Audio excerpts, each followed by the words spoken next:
हमारे गांव खजूरी घाटी से आए हुए सभी बुजुर्गों का, नौजवान साथियों का मैं बड़ा धन्यवादी हूँ कि आप सभी ने यहाँ इकट्ठे होकर के हमें जो समर्थन दिया है और हमें आपके बीच में खड़े होकर बोलने का जो आपने मौका दिया है, उसके लिए मैं आपका बड़ा धन्यवादी हूँ।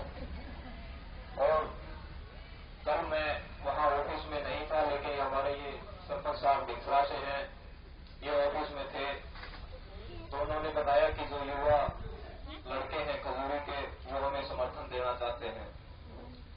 इसलिए इन्होंने फोन मेरे पास किया कि लड़के आए हुए हैं और वो हमें समर्थन देना चाहते हैं, तो हम इनका बड़ा धन्यवाद करते हैं। और दूसरा, युवाओं की सख्त जरूरत है, चाहे वो खजूरी घाटी के युवा हो, फतेहाबाद हल्का के युवा हो या प्रदेश के युवा हो, बड़े बुजुर्गों का आशीर्वाद हमें चाहिए, उनका सहयोग चाहिए। और हर युवा से मेरी एक गुजारिश है कि आज जिस तरह से हमें मौका मिला है आगे बढ़ने का, तो आप हमारे साथ कंधे से कंधा मिलाकर के चलिए, ताकि आने वाले समय में हम फतेहाबाद हल्के की तस्वीर को बदल सकें। बहुत देख लिया हमने, पिछले 5 साल गुजर गए, कोई काम नहीं हुआ। ये कहते हैं कि आज अखबार में एक स्टेटमेंट आई थी कि फतेहाबाद हल्का के अंदर 924 करोड़ रुपए लगे हैं, लेकिन 924 करोड़ रुपए लगे कहाँ है, उन्हें ये बताना चाहिए पूरी जनता को कि 924 करोड़ रुपए जो है वो आपने खर्च कहाँ किए। हर गांव के अंदर जाकर के देखिए, चाहे वो बिजली की समस्या है, चाहे वो पानी की समस्या है, या फिर वो गलियों की समस्या है, वो आदमी आज तक इन समस्याओं से हमें दूर नहीं कर पाए, तो वो 924 करोड़ रुपए उन्होंने जो खर्च किए हैं वो कहाँ गए हैं। इनका हिसाब किताब उन्हें देना चाहिए, क्योंकि 924 करोड़ रुपए को थोड़ी रकम नहीं होती। और फतेहाबाद हल्का के अंदर जो 60 गांव आते हैं, अगर उन गांव के अंदर 924 करोड़ रुपए अगर लगे होते तो वो दूर से दिख जाते, हमें गांव के अंदर एंट्री करते ही वो हमें नजर आ जाते कि यहाँ कितना पैसा लगा हुआ है। कुछ एक गांव की छोड़िए, मेरा गांव फतेहाबाद हल्के का लास्ट गांव पड़ता है, हमारे गांव के अंदर अभी भी गलियां कच्ची पड़ी हैं। लेकिन 924 करोड़ रुपए की जो बात कर रहे हैं, वो 924 करोड़ रुपए कहाँ उन्होंने खर्च किए, कहाँ मतलब खर्च किए उन्होंने, ये हमें पता नहीं है। थोड़ा सा साइड में हो गया। तो आप सभी ग्रामवासियों से मेरा हाथ जोड़ करके निवेदन है कि आप एक बार सहयोग दे करके देखिए। हम जहां भी गए हैं, चाहे वो पूरी मंदोरी गए हैं, बंद मंदोरी गए हैं, जिस भी गांव के अंदर गए हैं, गांव की ढाणियों के अंदर मतलब एक बिजली की बहुत बड़ी समस्या है। वो कहते हैं कि अगर 20-25 ढाणी वहां होती है तो वो मतलब 1-1.5 लाख रुपए का एस्टिमेट है, वो हम कवर कर देंगे। जहां एक ढाणी है वहां भी तो इंसान रहते हैं, वहां भी तो 8-10 वोट है, लेकिन वो वोटों के आधार पर राजनीति करते हैं। इंसान की मजबूरियों को नहीं समझते कि जो 8 आदमी है वो भी तो इंसान है, और जो 80 आदमी है उनके काम आप पूरे कर देते हो, लेकिन जो 8 आदमी है उनके काम पूरे नहीं होते। क्यों नहीं होते वो काम पूरे?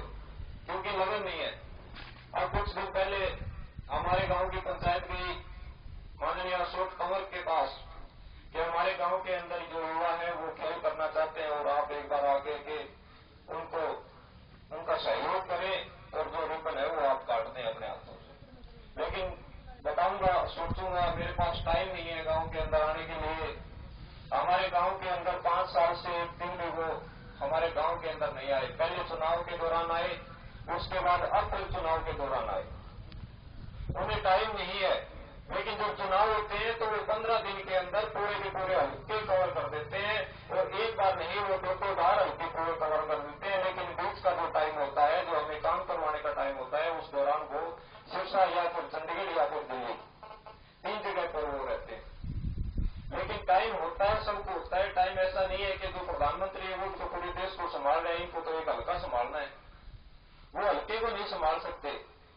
आपके बीच में बैठ के तो जो काम नहीं होते उनसे वो ये कह सकते हैं कि ये काम हमारे से नहीं होगा, लेकिन मतलब बीच में आना जरूरी है कि गांव कोई भी आदमी मेरे को ये बता दे कि हमारे गांव में इतनी बार वो आए हैं और वो हमारा काम करवा के गए हैं।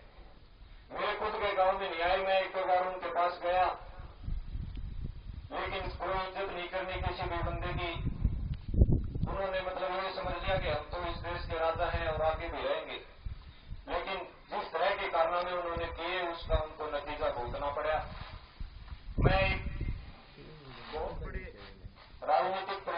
मत रखने वाला नहीं हूँ, ना कोई बाप दादा हमारी राजनीति में था, लेकिन शुरू से ये एक समझ थी, एक तमन्ना थी कि हम लोगों के अंदर जाएंगे और लोगों के काम करवाएंगे।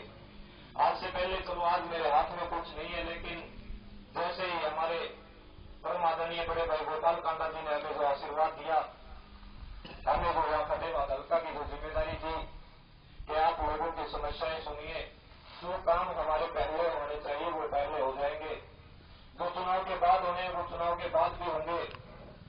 लेकिन आज भी हमारे हाथ में कुछ नहीं है, लेकिन फिर भी हम छोटी मोटी समस्याओं का निपटारा करने के लिए